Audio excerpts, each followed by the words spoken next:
malam hari setelah saya ngobrol panjang dengan teman-teman saya di sebuah warkop dekat dengan rumah saya, beberapa teman saya sudah pulang. Namun, satu teman saya ini masih belum pulang juga. Serasa masih ada yang mengganjal dalam pikirannya. Lantas dia tanya sesuatu. "Loh, Cak, coba kita diskusi tentang konspirasi." "Apa tuh konspirasi itu?" gurau saya. Namun, dia masih saja serius. "Cak, saya tanya serius nih. Di balik Freeport, Soekarno, Soeharto, John F. Kennedy, dan CIA itu, apakah ada konspirasi di balik itu semua? Apakah ada sesuatu di balik itu semua? Dan apakah ada hubungannya di antara semuanya?" Saya langsung terdiam. Kok banyak bener pertanyaannya ya? Kok banyak bener yang dikaitkan itu? Pertanyaan tersebut terasa sangat ngeri dalam telinga saya. Mau saya jawab kok takut. Dan saya ini siapa jika saya harus menjawab pertanyaan-pertanyaan tersebut? Wong modal saya hanya baca kok. Akhirnya kita diskusi agak lama. Begini hasilnya.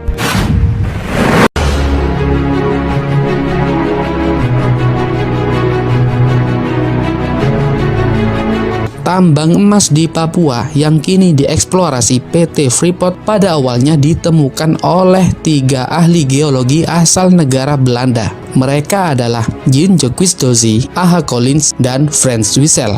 Mereka bekerja untuk Netherlands New Guinea Petroleum Company yang bermarkas di Babo, Papua Barat. Pada tahun 1936, mereka menemukan gunung emas di Esberg saat melakukan perjalanan ke puncak Kertins di Papua. Dozy lantas menuangkan temuan tersebut dalam sebuah laporan yang kemudian disimpan di salah satu perpustakaan di Belanda. Mendengar hal itu, Wilson sangat antusias dan segera melakukan perjalanan ke Irian Barat untuk mengecek kebenaran cerita itu. Di dalam benaknya, jika kisah laporan ini benar, maka perusahaannya akan bisa bangkit kembali dan selamat dari kebangkrutan yang sudah di depan mata. Selama beberapa bulan, Forbes Wilson ini melakukan survei dengan seksama atas Gunung Esberg dan juga wilayah sekitarnya. Penelitiannya itu termaktub dalam sebuah buku yang berjudul The Conquest of Copper Mountain. Wilson menyebut gunung tersebut sebagai harta karun terbesar yang untuk memperolehnya tidak perlu menyelam lagi karena semua harta karun itu telah terhampar di permukaan tanah. Wilson juga mendapatkan temuan yang nyaris membuatnya gila karena selain dipenuhi biji tembaga, gunung tersebut ternyata juga dipenuhi biji emas dan perak. Akhirnya pada tahun 1960, Wilson ingin meminta bantuan kepada Presiden Amerika Serikat John F. Kennedy agar supaya mendinginkan Irian Barat. Namun, ironisnya John F. Kennedy sepertinya malah mendukung Soekarno. John F. Kennedy mengancam Belanda akan menghentikan bantuan Marshall Plan jika ngotot mempertahankan Irian Barat. Karena pada waktu itu terjadi perebutan Papua Barat antara Indonesia dan Belanda. Akhirnya hubungan Indonesia dan Belanda telah memanas dan Soekarno malah mulai menerjunkan pasukannya di Irian Barat untuk membebaskan Irian Barat. Apa komando saya lagi? Hei seluruh rakyat Indonesia, kibarkan bendera sang merah putih di Papua, di negara ini, di Irian Barat itu. Tegas saya memberi komando ini, gagalkan negara Papua itu. Kibarkan bendera sang merah putih di Irian Barat.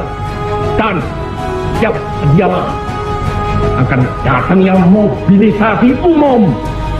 Mobilisasi umum yang mengenai seluruh rakyat Indonesia untuk membebaskan Irian Barat sama sekali daripada cengkraman imperialisme Belanda.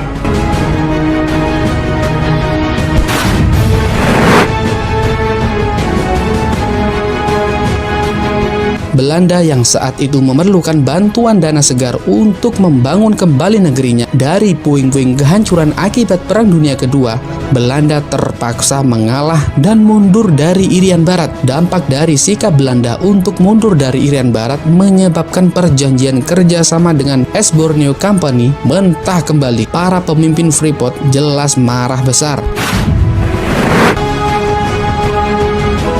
Sebenarnya, informasi soal penemuan gunung emas di Papua juga diketahui oleh Direktur CIA, yaitu Allen Dulles. Dari situlah Allen Dulles berkeinginan menguasai sumber daya alam di Papua, termasuk gunung emas di Esberg.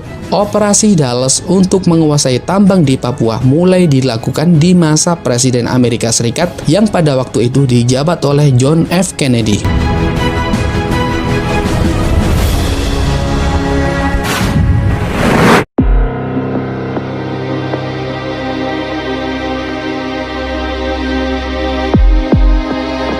Dalam buku Bayang-Bayang Intervensi, Perang Siasat John F. Kennedy dan Allen Dulles atas Soekarno mencatat bahwa Presiden Kennedy pada awal dia menjabat, dia melantik Allen Dulles sebagai Direktur CIA. Namun, Dulles tidak memberikan informasi soal gunung emas di Papua kepada John F. Kennedy. Keduanya sama-sama ingin Belanda menyerahkan Papua Barat ke Indonesia, akan tetapi mereka punya strategi yang berbeda.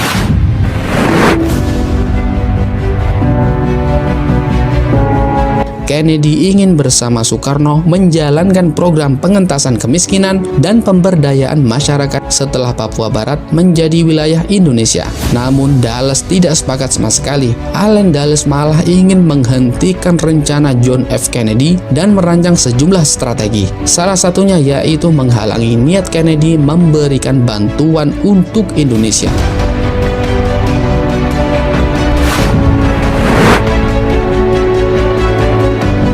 Pada tahun 1963, John F. Kennedy menerima undangan dari Bung Karno untuk datang ke Indonesia pada tahun 1964.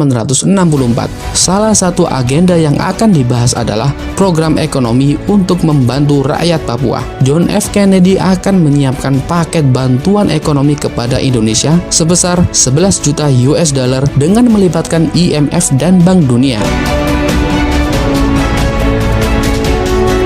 Semua ini jelas harus dihentikan. Begitulah kata Allen Dulles. Namun, Kennedy tidak pernah sampai di Papua karena dia tewas terbunuh ditembak saat berkunjung ke Dallas dengan iringan mobil terbuka pada hari Jumat tanggal 22 November 1963. Banyak kalangan menyatakan penembakan Kennedy ini merupakan sebuah konspirasi besar yang menyangkut kepentingan kaum globalis yang hendak mempertahankan hegemoninya atas kebijakan politik di Amerika.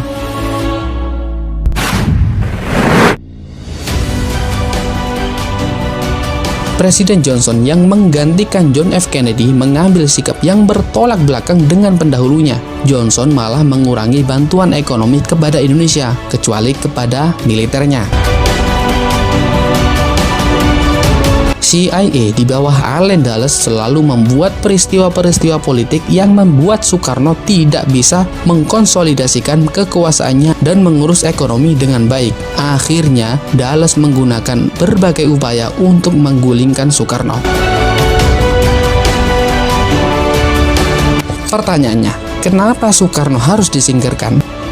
Begini jawabannya, jika Soekarno tetap berkuasa, pasti amat sulit bagi Dulles untuk mendapatkan atau menguasai gunung emas di Papua yang sudah menjadi milik Indonesia. Karena Soekarno seorang nasionalis yang tidak mau tunduk pada imperialisme baru Amerika Serikat.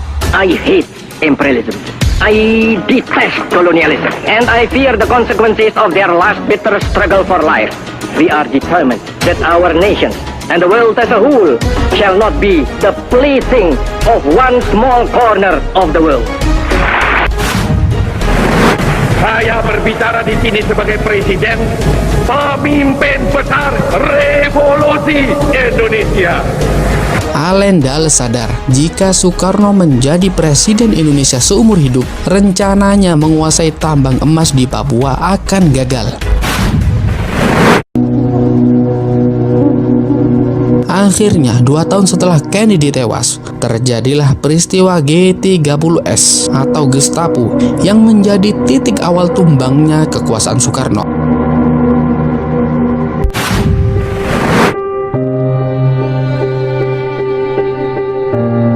Setelah John F. Kennedy tewas dan kekuasaan Soekarno tumbang, jalan Dulles menguasai tambang emas di Papua akhirnya lancar, dan kemudian lahirlah pemerintahan Orde Baru yang dipimpin oleh Soeharto yang menjadikan gerbang bagi Amerika Serikat untuk mengeruk kekayaan Indonesia. Jadi, begitulah Allen Dulles menguasai tambang emas yang mana melakukan strategi konspirasi jahat dengan membunuh John F. Kennedy dan menggulingkan Soekarno, yang akhirnya melahirkan pemerintahan Orde Baru yang juga memberikan karpet merah kepada Amerika Serikat untuk menguasai tambang emas di Papua. Tapi ingatlah, ini hanya sudut pandang teori konspirasi. Selebihnya, wallahu a'lam. Lalu, bagaimana jalan Soeharto dan Amerika menguasai Freeport, berapa keuntungan yang diraup Amerika Serikat atas Freeport, dan berapa keuntungan Soeharto dan para elit politik Orde Baru yang didapatkan dari Freeport akan kita bahas dalam video selanjutnya. Salam Jas Merah.